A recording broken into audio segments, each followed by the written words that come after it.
दोस्तों, घर के अंदर शुरू हुआ है कैप्टनसी का एक और नया टास्क। टास्क का नाम है पजामा पार्टी। 3 जगह पे म्यूजिक बजेगा। 3 ऐसी लोकेशन। पिछली 18 सीजन में भी हमने पजामा पार्टी देखी थी, किस तरह से ये लोग भाग भाग के जा रहे थे उस लोकेशन पे कि जहाँ पे इनके पार्टी का पूरा इंतजाम बिग बॉस ने किया था। ये फुल पार्टी को एंजॉय कर रहे थे और वो ही एक टास्क भी था इनका। तो ऐसा ही दोस्तों इस बार पजामा पार्टी थीम रखी गई है। यहाँ पे इन्हें डांस करने को मिलेगा। यहाँ पे इन्हें नाच गाना खाना फूड ये सब चीज़ें मिलेंगी और उसी में से हमें एक नया कप्तान इस पूरी प्रक्रिया के दौरान मिल जाएगा। और मैं एक प्रिडिक्शन पहले ही कर दूं दोस्तों, जैसा ये गेम इनका चल रहा है, फरहाना को जो मेकर्स हैं वो प्रमोट करना चाहते हैं। फरहाना को मेकर्स कैप्टन बनाना चाहते हैं, मुझे ऐसा प्रतीत हो रहा है, क्योंकि वो सबसे ज़्यादा इस वक्त सब पे डोमिनेट कर रही है।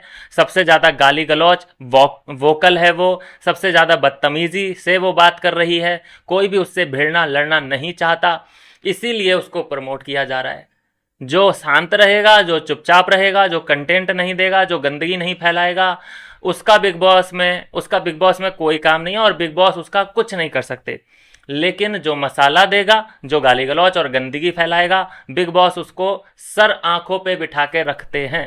कैसे फरहाना एक बिल्कुल एविक्शन की कगार पे गई हुई लड़की ने वापसी की और आज देखिए कि वो कंटेस्टेंट टॉप 5 में आ चुकी है। दूसरा, वो कैप्टनसी की सबसे बड़ी प्रबल दावेदार है। ना ही बसीर का मुझे लगता है कि अब चयन होने वाला है, ना ही अशनूर का, ना ही अभिषेक का, ना ही अमाल का। अब जो नया कैप्टन मुझे जो लग रहा है वो फरहाना बनने वाली है। तो दोस्तों बता दिया है मैंने आपको, टास्क का नाम है पजामा पार्टी। ये सारे लोग पार्टी करते हुए अलग अलग लोकेशन पे जाते हुए भागते हुए दिखाई देने वाले हैं। जो पीछे छूटता जाएगा वो इस टास्क से बाहर होता जाएगा और कैप्टनसी की रेस से भी वो बाहर हो जाएगा।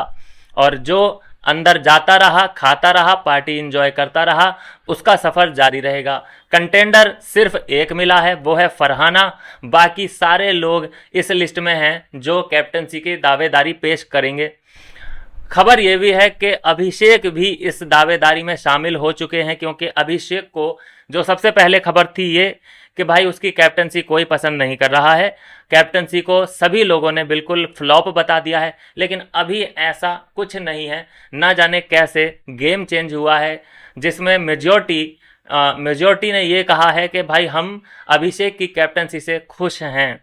पता नहीं भाई उसने कौन सा जादू चलाया या कैसे भीख वीख मांगी होगी, अरे अरे अरे अरे अरे मेरी कैप्टनसी ठीक तो है करके उसने कैसे ही पटाया हो। आजकल वो इसी जोन में चल रहा है, रिक्वेस्ट वाले जोन में। तो उसने अपने तरफ मेजॉरिटी को मोड़ लिया है और वो एक बार फिर से कप्तानी की दावेदारी में है। लेकिन जहाँ तक हमें प्रतीत हो रहा है, जैसी स्क्रिप्ट लिखी गई होगी, जो अब कप्तान बनने वाला है वो फरहाना ही बनने वाली है। मुझे तो भैया 80% चांस लग रहे हैं, क्योंकि इससे पहले अभिषेक पे दाव खेला बिग बॉस ने। अभिषेक उनकी जो शर्तें थी उन पे खरा बिल्कुल नहीं उतरा अभिषेक। मेकर्स चाहते थे कि थोड़ा सा ठहरे हुए पानी में कंकड़ मारे, एकदम भूचाल ला दे घर के अंदर, एकदम भूकंप की तरह, मतलब सारे के सारे घर वाले डिस्टर्ब हो जाएं। लेकिन एक ये अलग ही जोन में चला गया, जिससे कि इसकी जो कैप्टनसी है वो ही खतरे में आ गई। जहाँ पे बिग बॉस इसे बुला बुला के सीक्रेट रूम में ये पूछने लगे कि आप कप्तानी करना चाहते हैं, कंटिन्यू करना चाहते हैं या किसी और को देना चाहते हैं। फिर राशन का लफड़ा किया बिग बॉस ने, जहाँ पे पूरा राशन नहीं भेजा, 25% रोक लिया। किस बात से रोका भाई, कौन सी सजा दी? तो वहाँ पे शर्त रख दी अभिषेक के सामने कि अशनूर चाहिए तुम्हें कैप्टनसी की दावेदारी में, तो भाई तुम्हें ये 75% राशन ही मिलेगा। और अशनूर नहीं चाहिए क्योंकि हमें तो नहीं चाहिए, मेकर्स ने कहा होगा, तो फिर तुम पूरा 100% राशन ले सकते हो। तो बताइए ये शर्तें अभिषेक के सामने रखने की मेकर्स को क्या ज़रूरत थी, जबकि अभी तक जो राशन है वो पूरा पूरा आ रहा था। तो ये गंदी और घटिया चाल चली यहाँ पे बिग बॉस ने अभिषेक को फंसाने के लिए, उसकी कैप्टनसी को जज करने के लिए, कोई भी इसको अप्रिशिएट इस कदम को नहीं कर रहा है कि मेकर्स ने ये बिल्कुल ठीक नहीं किया कि बेवजह बिना किसी गलती के 25% राशन कट कर लिया। ये गलत बात है। तो अब जो मेकर्स हैं वो दाव लगाना चाहते हैं फरहाना पे विश्वास मेकर्स का बढ़ा है। इसीलिए वो देखिए कि इविक्शन से लेकर के जहां वो इविक्ट हो गई थी लड़की, आज वो नंबर 3, नंबर 4 या नंबर 2 पे भी आ सकती है, मतलब वो टॉप पे भी आ सकती है। तो ये चीज़ें हैं दोस्तों।